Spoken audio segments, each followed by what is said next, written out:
Oke, perkenalkan nama saya Dimas Abdul Alfian.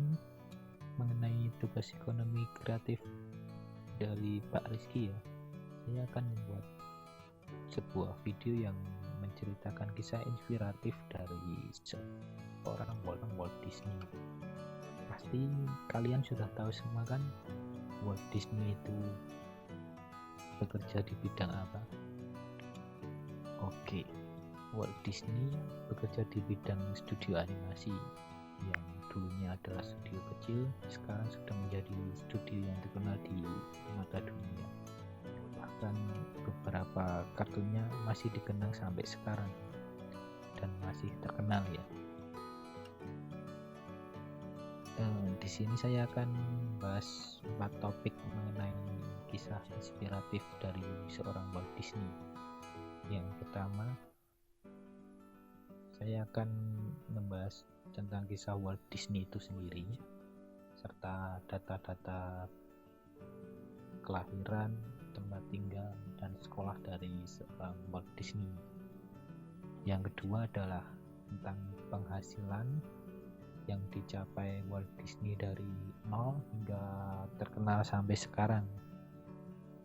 Yang ketiga adalah penghargaan yang diterima oleh Walt Disney. Dan tentu tidak lupa yaitu pelajaran apa yang dapat kita ambil dari seorang Walt Disney. Oke, langsung ke materi yang pertama, yaitu kisah seorang Walt Disney. Walt Disney lahir pada 5 Desember 1901 di Chicago, di desa Illinois. Sejak kecil, ia sudah menunjukkan bakat seni yang tinggi, terutama di bidang menggambar nih. Masa kecilnya dihabiskan untuk menggambar, lalu ia menjualnya ke orang-orang di sekitarnya. Untuk mendukung bakat menggambarnya, orang tua Walt Disney yaitu Alice dan Flora Disney menyekolahkan ke beberapa akademi seni. Walt Disney pun menempuh pendidikan di Chicago Art Institute dan Kansas City Art Institute dan School of Design.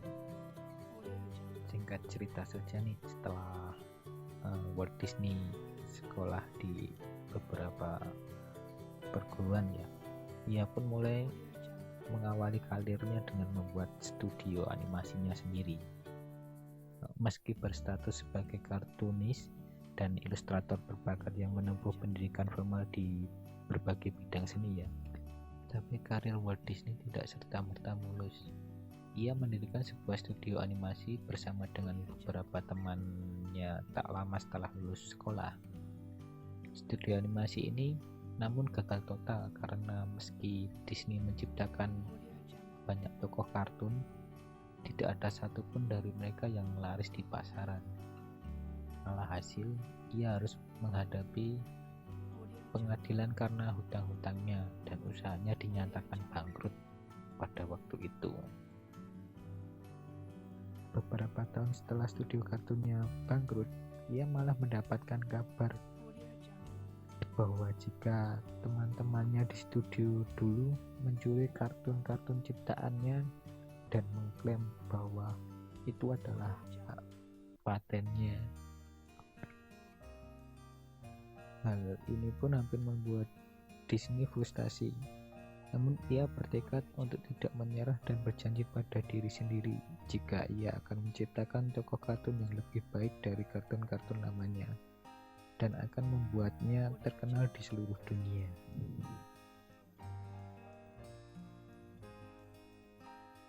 Kata-kata inilah yang akhirnya membuat Disney bekerja keras menciptakan tokoh kartun baru, dan akhirnya terciptalah Mickey Mouse.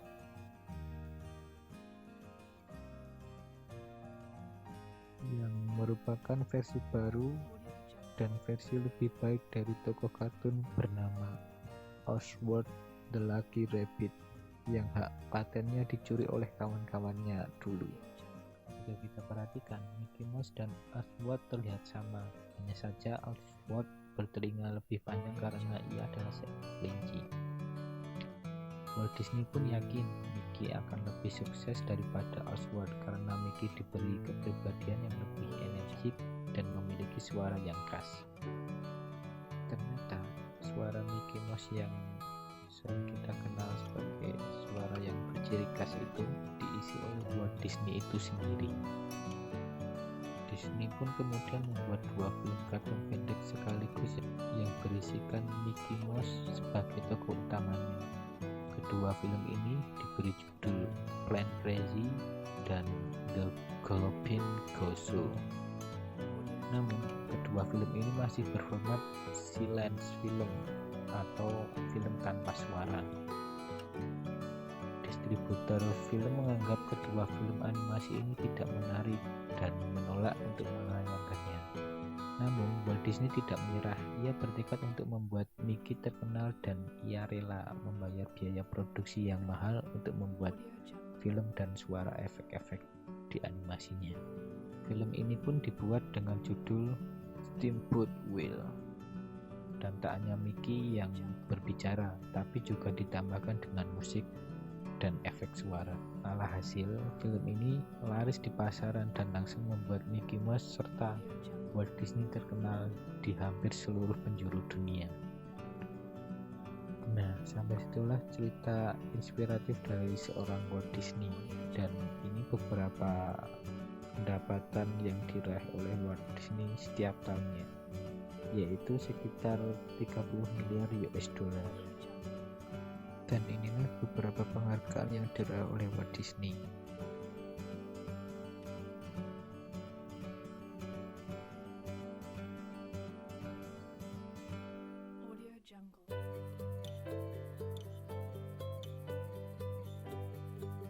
Apa saja nih yang dapat kita ambil manfaatnya dari kisah seorang Walt Disney tadi? Yang terkena yang pertama adalah sifat yang pantang menyerah yang ditunjukkan oleh seorang Walt Disney. Kemudian ia terus berkarya walaupun selalu gagal, dan ia pun belajar dari kesalahannya. Oke, segitu saja yang bisa saya dapat sampaikan. Jika kurang menarik mohon dimaafkan karena baru pertama ya. Sekian dari saya. Wassalamualaikum warahmatullahi wabarakatuh.